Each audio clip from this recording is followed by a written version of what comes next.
प्यारे साथियों, आप सभी का स्वागत है आपके अपने यूट्यूब चैनल पे। और आज हम लोग पढ़ेंगे मैथ, जिसमें संख्या पद्धति से संबंधित जो भी क्वेश्चन रहेगा उसी को हम लोग पढ़ेंगे। ठीक है ना।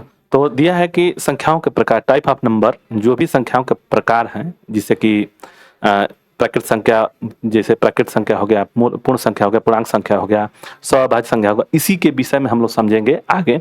और संख्या में जो भी जैसे संख्या पद्धति के अनुसार संख्याओं को निम्न प्रकारों में वर्गीकृत किया गया है, उसी के बारे में हम लोग समझेंगे। तो आज ये पहला दिन है, ठीक है ना। आप लोगों को वीडियो अच्छा लगे तो लाइक और शेयर सब्सक्राइब करिएगा। चलते हैं, आगे बढ़ते हैं।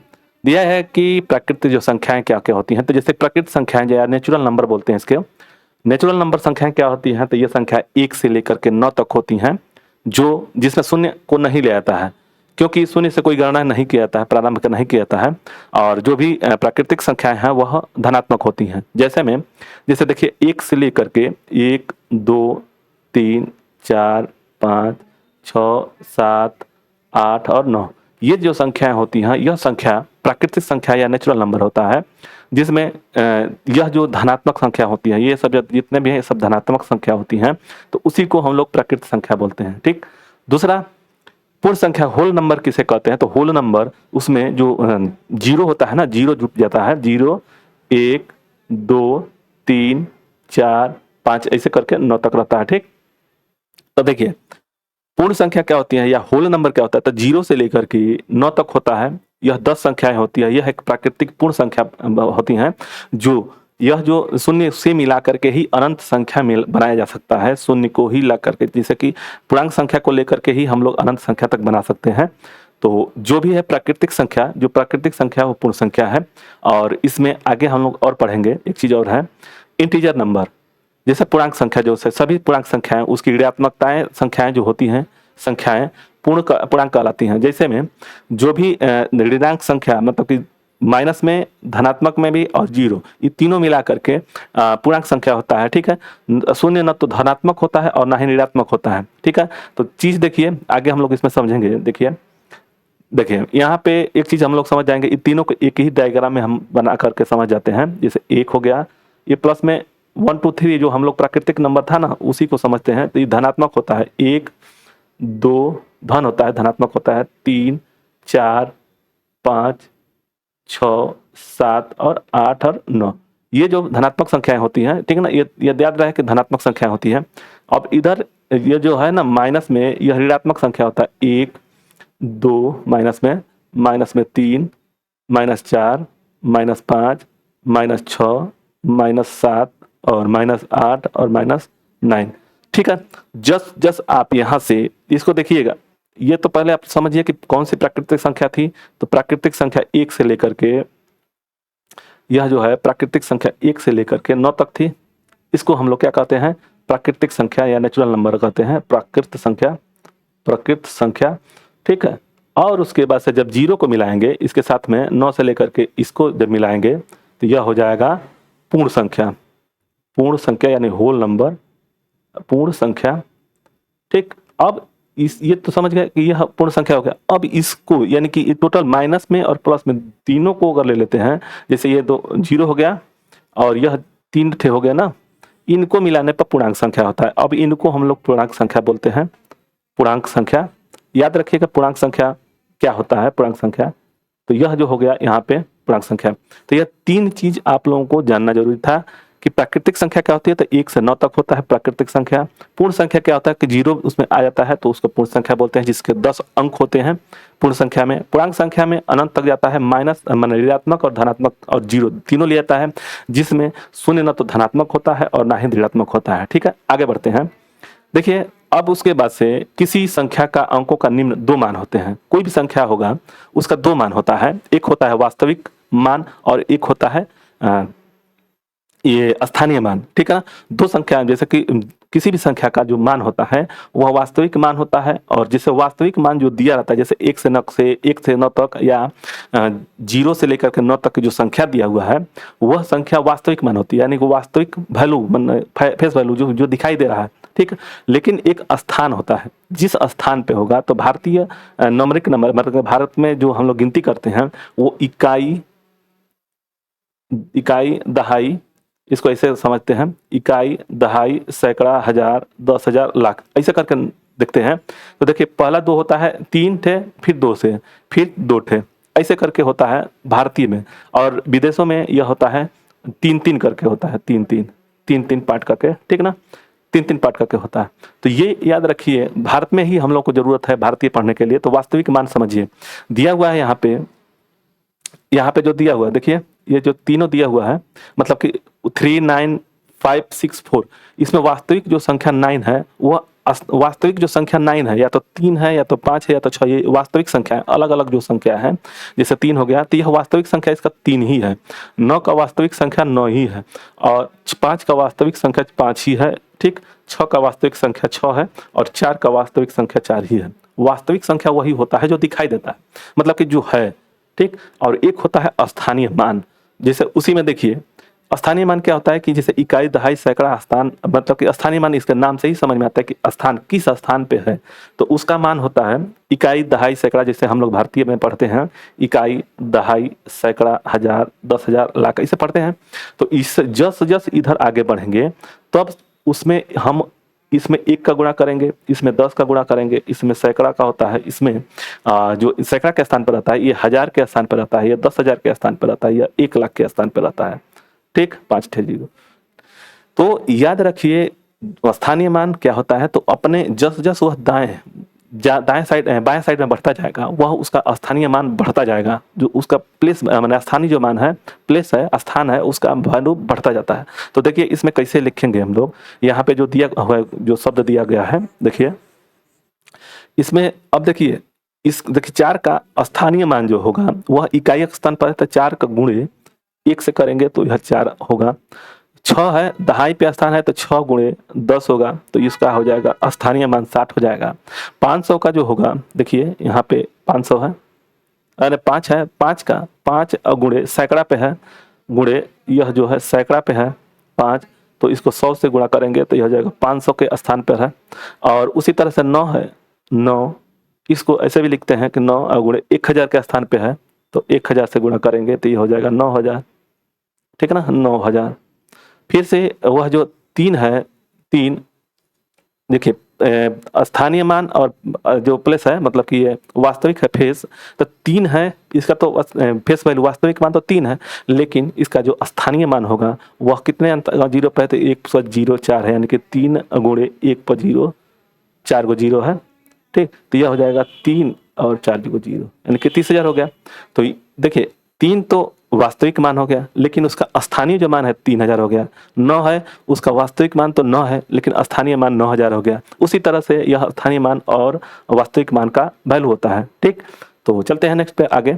चौथा चीज, इसमें कलर चेंज करते हैं, ब्लैक है ना, हाँ देखिए यह जो है परिमेय संख्या यानी रेशनल नंबर क्या होता है, तो वे संख्याएं जिनमें p बाई क्यू में व्यक्त किया जा सकता है पर परिमेय संख्या कहलाती है। जो भी परिमेय संख्या होगा उसको p बाई क्यू में रख सकते हैं आप। प्रत्येक पूर्णांक एक परिमेय संख्या होती है, जो भी जैसे पूर्णांक जो संख्या होती है वो परिमेय संख्या होती है। देखिए एक चीज में रखिएगा, p बाई क्यू में रहना चाहिए। यह एक परिमेय संख्या है, रेशनल नंबर है, जिसमें q जो है ना, q वह 0 नहीं होना चाहिए। 0 होगा तो इसका मान नहीं आएगा। ये q के एक जो हो सकता है, लेकिन जैसे कि हम लोग 1 2 3 4 5 ये जो संख्या है परिमेय संख्या है, ठीक है ना। अब इसमें देखिए बटा में अगर हम लिखेंगे तो 1 लिख सकते हैं, 1 लिख सकते हैं, ठीक है ना, ये लिख सकते हैं, लेकिन 0 नहीं होता। जी का जो मान होगा p बाई क्यू का मान, जो q है, ये q का मान 0 नहीं होना चाहिए। यानी कि हम p बाई क्यू में लिख सकते हैं परिमेय संख्या को, लेकिन परिमेय संख्या में जो q है वो 0 नहीं होना चाहिए। परिमेय संख्या हो गया। अपरिमेय संख्या इरेशनल नंबर क्या होता है, तो irrational number p by Q में नहीं लिखा जा सकता है, वो अपरिमेय संख्या कहलाता है। यानी कि p बाई क्यू में उसको नहीं लिखा जा सकता है, तो वह संख्या जो होगी अपरिमेय संख्या होगी। जैसे में देखिए देखिए 2 चीज है, यह इसमें अंडर रूट में 4 है और अंडर रूट में 5 है, ठीक। ये दोनों संख्याएं, ये जो है परिमेय संख्या है, यह जो परिमेय संख्या है ये अपरिमेय संख्या है। याद रखिएगा क्यों हो ये परिमेय संख्या क्यों है, तो देखिए इसको अगर अंडर रूट को हटा देंगे तो यह हो जाएगा 2, इसको अंडर रूट में हटाएंगे तो ये अंडर रूट में हटेगा नहीं, पहली बात तो यह हो जाएगा परिमेय संख्या। इसको 1 से लिखा जा सकता है, तो यह हो गया परिमेय संख्या, और यह अंडर रूट में 5 जो है अपरिमेय संख्या हो गया। अब देखिए एक और चीज, जो पाई है वो अपरिमेय संख्या है, और वही एक जो 22/7 है परिमेय संख्या है। पाई का मान क्या होता है? पाई का मान 22/7 होता है, लेकिन उसमें पाई का जो होता है वो अपरिमेय संख्या होती है, और जो 22/7 होता है वह होता है परिमेय संख्या, p/q में लिखा जा सकता है। ठीक, जितने भी संख्याएं हैं आगे देखिए, ठीक है, ये सब तो हो गया परिमेय संख्या। अपरिमेय संख्या क्या हो गया? इसमें जो भी अंडर रूट में माइनस में भी जो संख्या होती है उसका पूर्ण वर्ग नहीं किया जा सकता है, वो भी अपरिमेय संख्या होती है।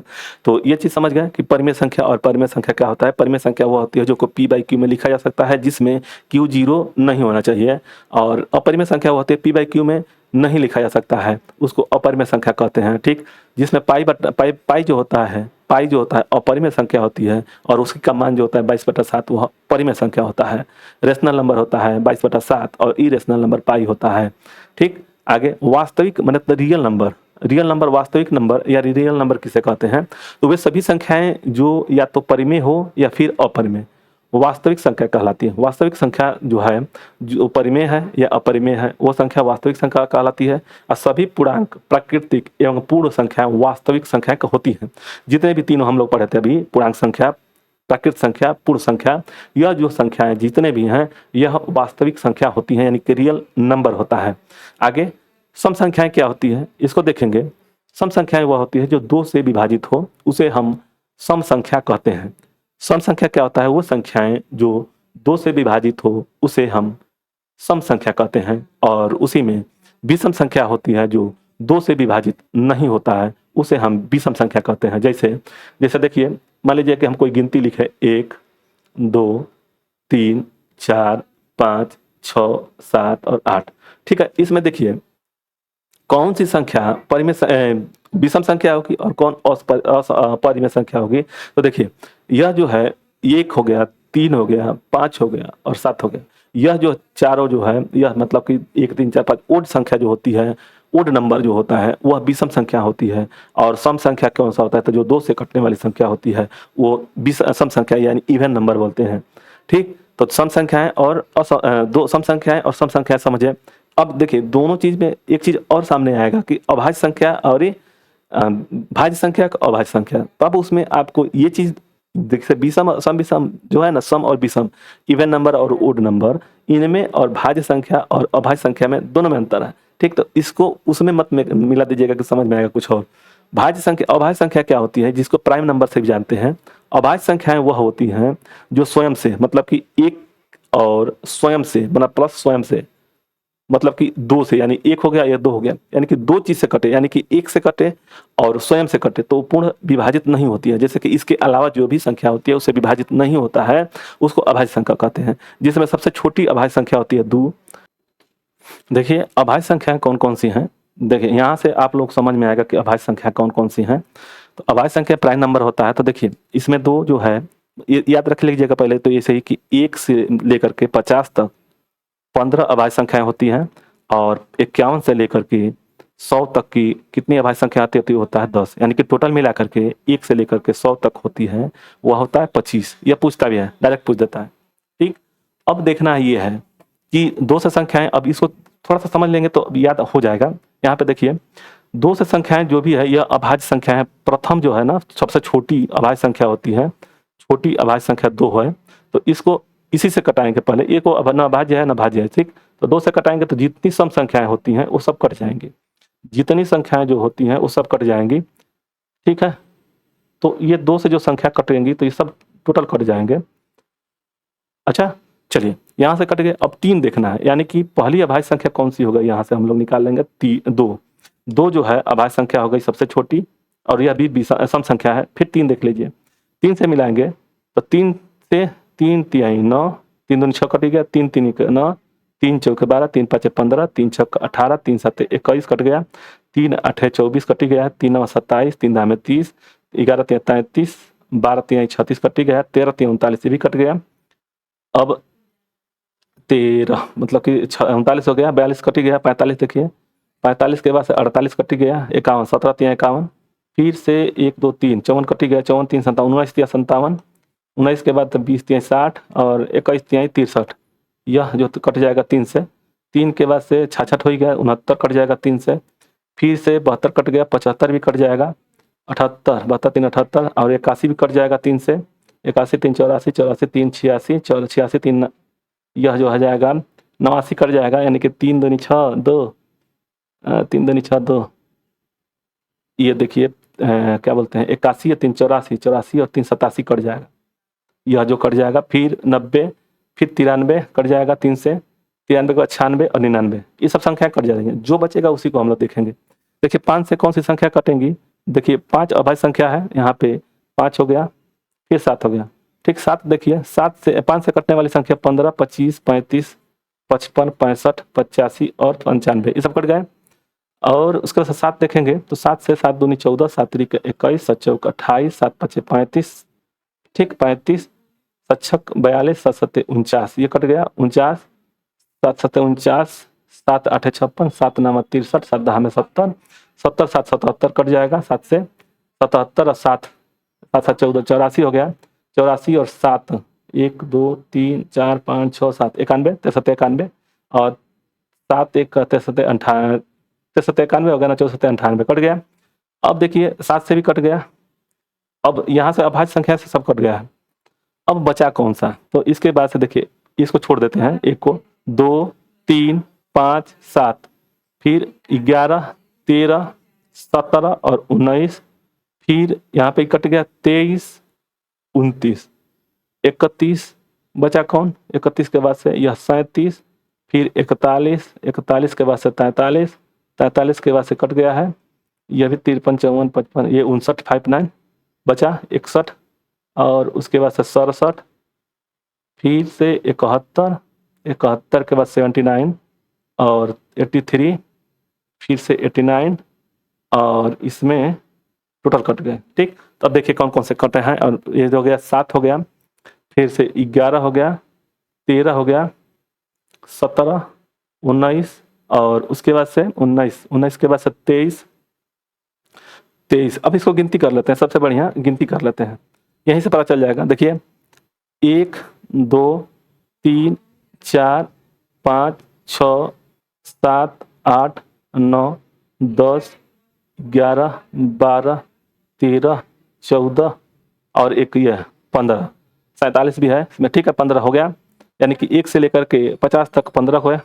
यहाँ पे यहाँ से 1 2 3 4 5 6 7 8 9 10 11 12 13 14 15 16 17 18 19 20 21 22 23 24 25 25 हो गया ना। तो यही चीज़ अभाज्य संख्या होती है। आइए इसमें एक याद रखिएगा, अभाज्य संख्याएं हमेशा विषम संख्या ओड संख्या होता है, ओड नंबर होता है, ठीक।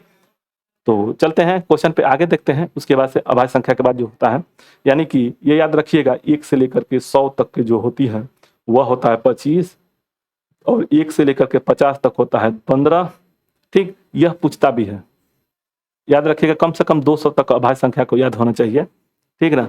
आगे देखते हैं इसके बाद क्या है। भाज्य संख्याएं क्या होती हैं, तो जो संख्याएं स्वयं अभी हम लोग पढ़े स्वयं एक से और किसी एक कम से कम एक अन्य से पूर्णतः विभाजित हो, उसको अभाज्य संख्या भाज्य संख्या बोलते हैं, ठीक। आगे सअभाज्य संख्या कौन सी होती है, तो सअभाज्य संख्या होती है कि जिसका उभयनिष्ठ मतलब दो संख्या होंगी, जो प्राकृतिक संख्या है, जैसे मान लीजिए 2 है और 5 है, यह एक सअभाज्य संख्या है। इनका जो भी होगा ना, ये क्या बोलते हैं गुणनखंड, यानी मौसा हमेशा 1 होगा, चाहे वो अभाज्य संख्या है, मतलब कि जैसे देख सअभाज्य संख्याएं या भाज्य होना आवश्यक नहीं है, ये कोई जरूरी नहीं है कि वो भाज्य ही हो, ठीक ना। तो ये जरूरी है कि सअभाज्य संख्याएं जो होती हैं वह उसका जो उभयनिष्ठ गुणनखंड होता है 1 होना चाहिए, ठीक। तो वही सअभाज्य संख्या कहलाती है। और एक आता है, एक और इसमें आता है, जैसे कि देखिए 11 से लेकर 11 13 11 13 है 11 13, फिर से 17 और 19 29 और 31, मैंने 2 का अंतर होता है, इसको भी एक चीज कहते हैं बोलते हैं, ठीक ना। तो याद रखिए बस कि जो असअभाज्य संख्या को प्राइम नंबर होता है वह जो प्राकृतिक संख्या है उभयनिष्ठ में 1 होना चाहिए, मतलब कि उन दोनों में 1 होना चाहिए, उसका कोई जरूरी नहीं कि सअभाज्य संख्याएं होना भी आवश्यक होना हो, ठीक है। इसके बाद चलते हैं आगे, विभाज्यता का नियम देखेंगे हम लोग। इसके आगे दिया है कि देखिए संख्याओं की विभाज्यता का जांच किस प्रकार से किया जाता है, ठीक है ना। विभाज्यता का जो नियम है उसको हम लोग समझते हैं। तो देखिए 2 से विभाज्य होने वाली संख्या कौन सी है, तो अभी हम लोग उसमें जाकर देखें कि सम संख्याएं जितने भी होंगी 2 से कट जाएंगी, उसका इकाई अंक। अब देखिए कोई भी संख्या दे दिया उसमें इकाई अंक पे, जैसे मान लीजिए कोई संख्या है और इस इकाई अंक पे, इसका इकाई अंक में जब 2 से कटेगा तो इसमें इकाई अंक में 0, 2, 4, 6, 8 मतलब ऐसे होना चाहिए। जैसे देखिए 10 होगा ना तो इकाई अंक में क्या हो गया, 0 हो गया, तो यानी कि इसका मतलब यह है कि 2, 4, 6, 8 होगा जिस संख्या में, डिविजिबिलिटी का नियम यही है।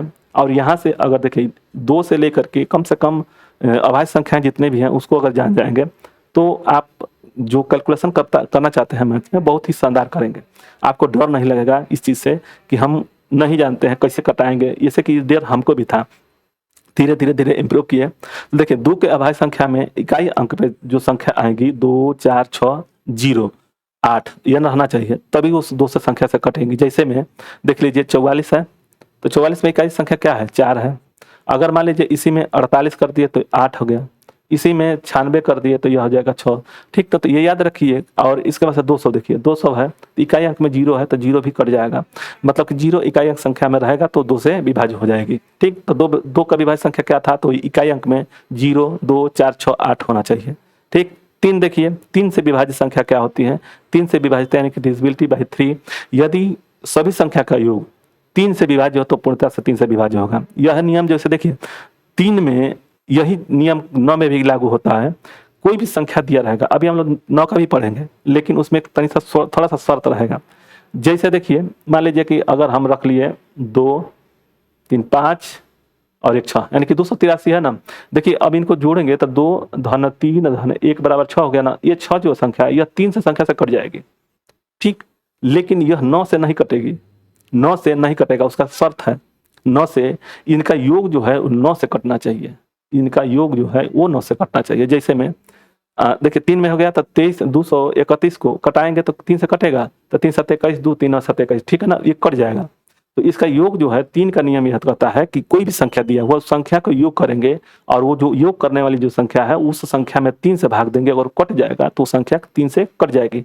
9 में भी वही चीज़ है, लेकिन 9 में एक शर्त यह है कि 9 के बराबर होना चाहिए, अभी नहीं कि 3 के बराबर हो। ठीक है ना, जैसे 3 से 9 कट रहा है ना, 9 से 3 नहीं कटेगा लेकिन 3 से 9 कट जाएगा। उसी तरह से इसमें भी है, जैसे देखिए 2, 5 और 2, यह जो संख्या है, यह जो 2, 5, 2 यह 3 से भी कटेगा और 9 से भी कटेगा, लेकिन ये संख्या अगर 9 से कटेगा तो 3 से कटेगा, ठीक है।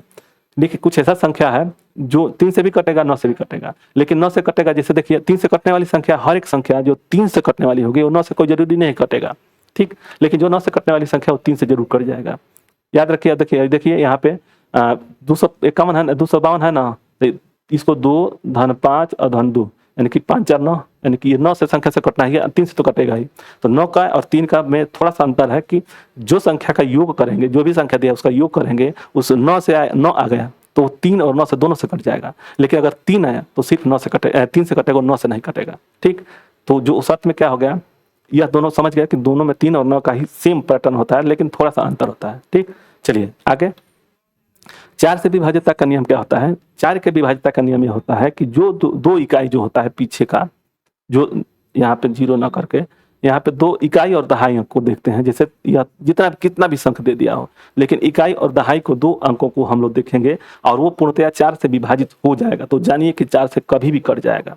ठीक ना, कोई भी संख्या यहाँ तक कुछ भी रहे, लेकिन यह 2 संख्या अगर 4 से कट जा रही है तो वो किसी भी संख्या से कट जाएगा। जैसे देख लीजिए यहाँ पे 36 है, 36 है तो 9 चौके 36 से कट जा रहा है, लेकिन यहीं पे अगर हम कर दिए 84, ठीक है ना, 84 और यहाँ पे 12,284 कर दिए, चाहे 0 इतना। अब देखिए यह संख्या कटेगी कि नहीं कटेगी, ये 4 से कट जाएगी, इसलिए कि यहाँ पे 2 जो संख्या होती है ना, इकाई और दहाई, यह 4 से कट जाएगी। ये इसी को बस कहते हैं कि जो इकाई अंक में, इकाई और दहाई संख्या में 2 अंक, मतलब कि इसका इकाई और दहाई संख्या 4 से विभाज्य हो जाए तो विभाज्य हो या अंतिम 2 शून्य हो।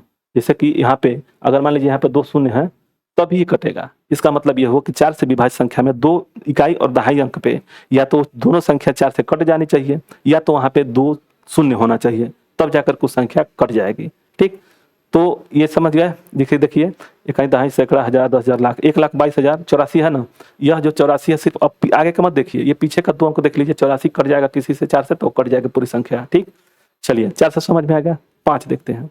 इसमें क्या होता है कि जो इकाई अंक में जो संख्या होती है, जैसे 2 में देखे थे कि इकाई संख्या में 0 2 4 5 0 2 4 6 8 होना चाहिए, उसी तरह से 5 की विभाज्यता में नियम में इकाई अंक पे 0 हमेशा आना चाहिए। ठीक है, 0 मैंने 0 और 5, 0 और 5 ये दोनों हमेशा आना चाहिए, तभी जाकर को संख्या कटेगी। 0 या 5 होना चाहिए तभी जाकर को पूर्ण संख्या कटेगी। ये बात समझ गए।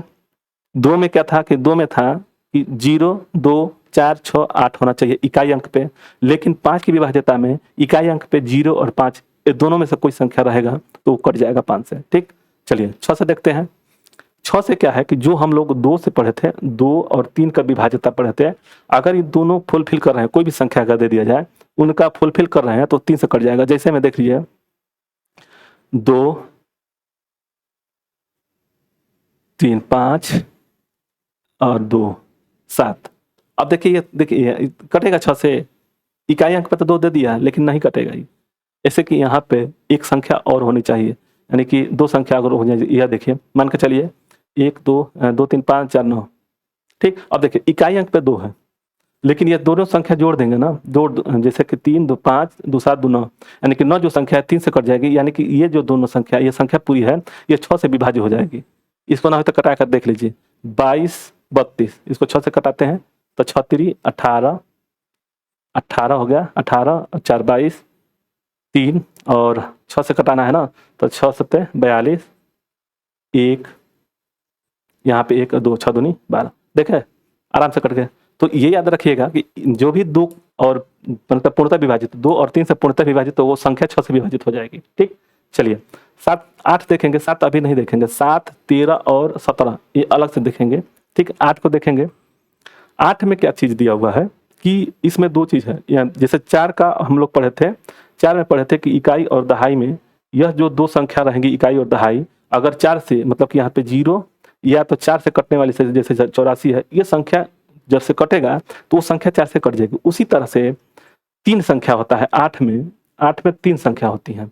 ये 3 संख्या जैसे इकाई दहाई सैकड़ा में अगर तीनों संख्या में अगर 8 संख्या से कट जाती है तो संख्या 8 से कट जाएगी। जैसे देखिए यहाँ पे इसमें 2 संख्या, 4 में 2 इकाई और दहाई में 0 रहेगा तब, या 3 थे 0 रहेगा, 3 अंकों से बनी है। ठीक है ना, तो शून्य होना चाहिए, मतलब कि अंतिम 3 जो शून्य होना तो होगा तो वो 8 से कट जाएगी, पहली बात। और जैसे देखिए यहाँ पे दिया हुआ है कि 6 4 1 5 1 2, इसमें 3 संख्या बस देखना है हमको, तो इसमें भी एक कंडीशन है, बस उसको हम बता दे रहे हैं, ये देखना ना पड़ेगा, 2 ही अंक को देखना पड़ेगा। जब यहाँ पे तीसरा अंक में यहाँ पे ओड नंबर होगा, ओड नंबर मतलब कि विषम संख्या होगी, तब देखेंगे यहाँ पे विषम संख्या होगी, तब यहाँ पे देखेंगे कि यह जो संख्या है इसमें इकाई अंक में 4 जोड़ देंगे। ठीक ना, 4 दूंगे, जैसे 12 है ना तो 12 में प्लस 4 कर देंगे, 4 कर देंगे तो 16 हो जाएगा, यानी कि 16 संख्या 8 से कट जाएगी, 8 दूनी 16। तो यह जो पूरी संख्या है ना, यहाँ पे देखिए 12 है, इसमें प्लस 2 4 कर दिए तो यह हो जाएगा 16, यानी कि कितना हो गया, यानी कि 16 हो गया ना। ये जो 2 संख्या है इकाई और दहाई, यह 8 से विभाज्य हो जाएगी। तो ओड संख्या अगर दिया रहेगा तब यह जो नियम है ओड संख्या दिया रहेगा तब काम करेगा कि इकाई और दहाई पे ही अगर 4 अंक जोड़ देंगे और वह संख्या 8 से कट जाएगी तो संख्या पूरी संख्या 8 से कट जाएगी। और वहीं पे अगर यह जैसे कि ओड संख्या न दे करके इवन नंबर दे दिया, इवन नंबर मतलब कि सम संख्या दे दिया, यहाँ पे सम संख्या दे दिया, और यहाँ पे जो जब सम संख्या तीसरे माने इकाई दहाई सैकड़ा पे अगर सम संख्या दे दिया तो इकाई और दहाई का संख्या में 8 से जो कटने वाली संख्या होगी वो कट जाएगी पूरी संख्या। ठीक है, जैसे मैं इसी को दे लीजिए, अगर 616 दे दिया तो ये 8 से कट जाएगी। जैसे यहाँ पे 5 था ना, इसको 600 कर देंगे तो ये 16 है ना, ये कट जाएगी संख्या। कैसे देखिए, तो 616 है ना, 16 8 8 7 56, 5 और 8 7 56 कट गया। तो ये जो था 8 वाले में कि मैंने सैकड़ा में अगर ओड संख्या है तो इकाई और दहाई में जो संख्या दिया उसमें 4 अगर जोड़ करके जो संख्या प्राप्त होगा वो 8 से कट जाएगा, तो समझिए कि उस संख्या कट जाएगी। अगर उसमें इवन संख्या दे दी है तो इकाई और दहाई में सम संख्या जैसे कि 8 से कटने वाली संख्या बस रख दिया जाएगा तो कट जाएगा संख्या। ठीक, तो 8 वाला समझ गए। 9 में भी पढ़े थे हम लोग, 9 और 3 का पढ़े थे, 9 और 3 और 9 का। तो 3 में जो संख्या थी कि 3 से जो संख्या कटेगी, मतलब कि तीनों जो भी संख्या दिया रहेगा उसका योग करेंगे, अगर 3 से कटेगा तो 3 से पूरी संख्या कट जाएगी। उसी तरह से उस संख्या को अगर जोड़ेंगे तो जैसे 3 में, तो 3 से 9 से कटना चाहिए, पूर्णतः 9 से विभाजित होना चाहिए अंकों का योग। जैसे मान कर चलिए कि 3 2 5 और 2 7 और 2 9, यह जो संख्या है 5 4 9, यह जो संख्या है 3 से भी कटेगा और 9 से भी कटेगा। लेकिन अगर यहीं पे अगर ये दे दिया है जैसे 3 2 5 1 6, ये 9 से नहीं कटेगा, 3 से कट जाएगा लेकिन 9 से नहीं कटेगा। तो ये संख्या किसी को भी अगर 3 धन 2 धन 2 धन 2 अगर जोड़ेंगे 9 आ गया तो वो संख्या 9 से कट जाएगी। ठीक, ये संख्या 9 से कट जाएगी। तो 3 का और 9 का सेम पैटर्न है, बस अंतर इतना है कि वो 3 से कटने वाली संख्या जोड़ेंगे तो 3 से कट जाना चाहिए, 9 से अगर नहीं कटेगा तो फिर 9 से नहीं कट पाएगा। अगर इसको जोड़ेंगे, अगर जैसे 3 2 1 है, अगर उसको हम जोड़ेंगे तो 3 2 5 1 6 6 हो गया, लेकिन 9 से नहीं कटेगा 6 9, तब 3 से कटेगा तो 3 से वो संख्या कट जाएगी लेकिन 9 से नहीं कटेगा। अब देखिए जो 9 से संख्या कटेगी वो 3 से कट जाएगी, लेकिन जो 3 से कटने वाली संख्या को जरूरी नहीं कि वो 9 से भी कट जाए। ठीक, चलिए अब देखते हैं 10 में। 10 में क्या है कि इकाई अंक पे शून्य होना चाहिए। जैसे इकाई अंक है ना, उसमें हमेशा शून्य आना चाहिए। इकाई दहाई सैकड़ा में से इकाई अंक में शून्य होना चाहिए, तभी जाकर कुछ संख्या कट जाएगी 10 से। तो इसका बहुत आसान है। अब देखिए 11 की विभाज्यता में, 11 की विभाज्यता में जो भी संख्या दिया हुआ, जैसे यहाँ पे दिया हुआ है 7 1 2 7 3 6 2, ठीक ना, इतना नामान दिया हुआ। तो इसमें एक गिनती करेंगे सम संख्या और विषम संख्या, मतलब कि इस प्लेस मत देखिएगा। जैसे स्थान पे जो दिया है, जैसे यह हो गया इकाई मैंने 1 2 1 3 5 और 7, ठीक ना, और यहाँ से 2 3 और 6, ये चीज को योग करना पड़ेगा। तो देखिए इसको योग करेंगे तो 0 आ जाए या तो 11 आ जाए। देखिए 7 + 2 + 3 और +2 कितना हो जाएगा, 7 3 10 4 14। ठीक, अब देखिए 1 + 7 और +6 यानी कि 14। ठीक, इन दोनों का अंतर कितना आ जाएगा, 0। तब ये संख्या उससे पूर्णतः कट जाएगी। अगर उनका योग माने अंतर जो भी शून्य हो या तो 11 से विभाज्य हो, मतलब 11 के अंतर में है, तो वो संख्या कट जाएगी। यानी कि यह जो सम और विषम, मतलब कि आप एकांतर माने एकांतर में एक का अंतर करके उसको जोड़ेंगे, जैसे सम को सम के साथ और विषम को विषम साथ जोड़ेंगे, और उनका जो अंतर होगा ना, वो अंतर या तो शून्य होना चाहिए या तो 11 होना चाहिए, वो संख्या 11 से कट जाएगी। ठीक, तो यह चीज याद रखिएगा 11 से। अब आगे बढ़ते हैं।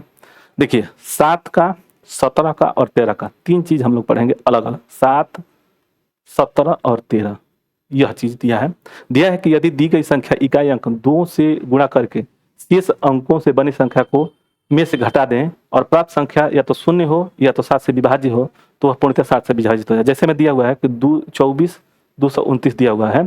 ठीक, अब इकाई अंक में 2 से गुणा करेंगे और जो बची संख्या है, तो मैंने 9 है, 9 गुणे 2 18 हो गया।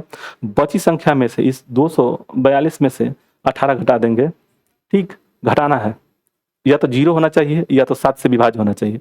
तो ये जो है 12 में से 8 यानी कि 4 हो गया, 3 में से 1 गया, 2 हो गया, 2। अब देखिए फिर अगर इतना लंबा है, एक बार और कर लेते हैं इसी चीज को, यानी कि 4 को 2 बार यानी कि 8, 8 को इसमें से घटा देंगे, 8 यानी कि इसमें से 22 में से ये 4 तो निकल गया, 22 में से 8 घटा देंगे तो ये कितना हो जाएगा, 6 यानी 2 मतलब 6 बचेगा, यानी 14। 14 देखिए 7 से कट रहा है ना, या तो 7 से कटना चाहिए, तो 7 दूनी 14, ये कट जाएगा संख्या, यानी कि 24 29 है जो संख्या कट जाएगी। इसमें याद रखिएगा 7 में 2 का जो इकाई अंक है उसमें 2 का गुणा करेंगे, और जो इकाई अंक के बाद जो बचा हुआ अंक है उसमें से वो संख्या जो गुणा किए हैं उसको घटा देंगे, या तो शून्य आ जाए या तो 7 से विभाजित होता है, उस संख्या 7 से कट जाएगी। उसी तरह से 13 से है। 13 से डिविजिबिलिटी क्या है कि दी हुई संख्या मैंने कोई भी इकाई अंक में दिया हुआ है उसका इकाई अंक में 4 से गुणा करेंगे। 7 में देखिए यहाँ पे 4 से गुणा करेंगे और शेष बनी संख्या में, जैसे कि देखिए 6 8 9 है, इसमें जो है 9 को 4 से गुणा करेंगे तो 9 चौके 36 आ गया, यानी कि जो बचा हुआ संख्या कौन सा, 68, 68 में से 36 घटा देंगे। घटाना नहीं है, इसमें जोड़ना है, याद रखिए। अब देखिए यहाँ पे 7 में घटाना था, 13 में जोड़ना है, तो यह जोड़ेंगे और शेषफल 13 से विभाजित हो जाना चाहिए। तो देखिए 8 6 14 को 4 हासिल 1, 6 3 9 1 10, यानी कि यह जो 13 से 91 और 13 8 74 यानी 104, यानी कि 13 से विभाजित हो जाएगा। इसका मतलब यह कि संख्या जो है वो कट जाएगी। जैसे अगर इससे भी बड़ा कोई संख्या दे दिया, जैसे मान लीजिए खूब अधिक बड़ा संख्या दे दिया, तो वह चीज प्रक्रिया हमेशा मतलब कि ये जो 4 से गुणा करके और उनको जोड़ना है, जो बची संख्या है उसमें से जोड़ना है, तो जो संख्या बचेगा वो 13 से कट जाएगा, तो यानी कि पूरी संख्या विभाजित हो जाएगी। यानी कि 7 में देखिए, 7 में इकाई अंक में 4 से गुणा करना था, ठीक है, नहीं 2 से गुणा करना था।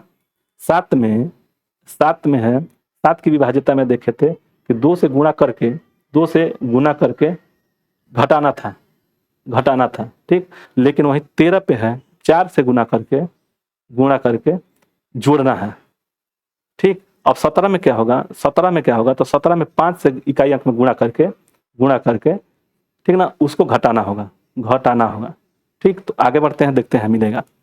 यह है कि 17 से विभाजित डिविजिबिलिटी क्या है, यदि दो मतलब कि 17 से विभाजित संख्या कौन कौन सी हो सकती हैं, तो देखिए दो दी गई संख्या में मतलब दो जो भी दी गई संख्या है उस संख्या के इकाई अंक में 5 से गुणा करेंगे, 5 से गुणा करके शेष अंकों को बनी संख्या को में से घटा देंगे, जो संख्या हम गुणा किए उसको घटा देंगे और उसमें 17 से जो विभाजित हो जाएगा वो 17 से पूर्णतः विभाजित हो जाएगा। जैसे देखिए 7 3 1, ठीक है। इकाई अंक में 5 गुणा करना है, यानी कि 1 गुणे 5 यानी कि 5 हो गया, और यह जो 5 है इस 73 में से घटाना है, तो 73 में से 5 गया तो कितना हो जाएगा 68, 17 चौके 68, 17 से कट जाएगा, ठीक। तो देखिए ये चीज समझ में आया। 3 में क्या, 7 में क्या था, 7 में 2 से इकाई अंक में गुणा करना था, अंक में इकाई अंक में, याद रखिए इकाई अंक में 2 से गुणा करना था और उसमें घटाना था, जो बची संख्या है उसमें से घटाना था। तो वही चीज 7 और 17 का याद रखिएगा, 7 में 2 का गुणा करके इकाई अंक में 2 का गुणा करके घटाया जाता है और 17 में 5 से गुणा करके उस बचे हुए संख्या में जो गुणा किया है उसको घटाया जाता है। 13 में क्या किया जाता है, 13 में जो होता है वह होता है कि 4 से गुणा करेंगे और उसमें जो संख्या बची रहेगी उसमें से जोड़ेंगे और जो संख्या जोड़कर आएगा वह 13 से कटाएंगे तो उस संख्या 13 से विभाजित हो जाएगी। तो ठीक है, तो यहाँ तक हम लोग पढ़े। अब इसको रिवीजन एक बार कर लेते हैं, ठीक है, रिवीजन कर लेते हैं। देखिए रिवीजन कर लेते हैं, 2 से 2 है, इसको काला करते हैं, ठीक है। देखिए 2 से कटने वाली क्या थी, तो इकाई के अंक में 0 2 4 6 8 होना चाहिए। 3 में जो संख्या दिया रहेगा उनको योग करेंगे और योग जो संख्या होगी वो 3 से विभाजित होना चाहिए। 4 से क्या दिया हुआ है कि इकाई और दहाई का जो संख्या दिया हुआ है उस पे या तो 2 0 होना चाहिए या तो ये दोनों 4 से विभाजित होना चाहिए। तो मतलब इकाई अंक और दहाई अंक विभाजित होना चाहिए, ठीक। 5 देखेंगे, 5 में इकाई और दहाई अंक में मतलब कि इकाई अंक में या तो 0 होना चाहिए या तो 5 होना चाहिए, वो संख्या 5 से विभाजित हो जाएगी इकाई अंक में, याद रखिएगा। 6 दिया हुआ है कि 2 और 3, जो संख्या 2 और 3 से कट जाएगी वो 6 संख्या से कट जाएगी। 7 देखेंगे, 7 दिया था कि 2 से गुणा करेंगे इकाई अंक में जैसे इकाई दहाई सैकड़ा दिया, इकाई अंक में 2 से गुणा करेंगे और उसके बाद से घटाएंगे, जो संख्या यहाँ पे जो दहाई और सैकड़ा दिया है उसमें से घटाना है, तब जाकर के वो संख्या अगर कट जाएगी 7 से तो संख्या या तो 0 आना चाहिए या तो 7 आना चाहिए, घटाएंगे तो अगर 0 आ गया चाहे 7 आ गया तो कट जाएगी संख्या। फिर 9 से, तो 9 में और 3 का सेम संख्या है, 9 और 3 का उसी तरह से 9 का देख लिए, 9 में यानी कि 3 का योग संख्या में 3 से विभाजित होना चाहिए और 9 की योग संख्या में 9 से विभाजित होना चाहिए, ठीक। आगे 10 देखेंगे, 10 में दिया हुआ है कि इकाई अंक में 0 होना चाहिए, इकाई अंक में 0 होगा तो वो संख्या विभाजित हो जाएगी। 11 में विषम माने एक दूसरे के अंतर पे हम योग करेंगे, सम स्थान प्लस में या अंतर करेंगे, इसको अंतर करेंगे, विषम स्थान को अंतर करेंगे, जो संख्या आएगा माने अंतर करके आएगा, या तो 0 आना चाहिए या तो 11 आना चाहिए, यह दोनों में से कोई आ जाएगा एक, तो वो संख्या 11 से कट जाएगी। 12 से देखिए, 12 से जो 4 और 3 का जो नियम है ना, 4 और 3 का वही नियम 12 में भी लगेगा। 13 का देखिए, 13 में था, इसमें 7 में 2 था, इसमें हो गया कितना था हो 5 हो गया 4, ठीक है। हाँ 13 में क्या था कि इकाई जो अंक है उसमें से 4 को गुणा करना होगा और जो बची संख्या यहाँ पे जो भी बची संख्या होगी उन संख्या में जोड़ना होगा। 7 में घटाना था और 17 में भी घटाना था, जोड़ना होगा। अब वो संख्या 13 से जब कट जाएगी तो जानिए कि संख्या पूरी संख्या कट जाएगी। अब 17 से देख लेते हैं, 17 में क्या है कि इकाई अंक में 5 से गुणा करना होगा और जो बची संख्या है उनके साथ घटाना होगा, इसमें घटाना होगा, 7 और 9 में घटाना होगा, तब यह संख्या अगर 17 से कट जा रही है तो संख्या कट जाएगी। ठीक, तो यहाँ तक हम लोग पढ़े, आगे पढ़ेंगे इससे और आगे। ठीक है, तो चलते हैं, अगले वीडियो में मिलते हैं। नमस्कार, जय हिंद, जय भारत।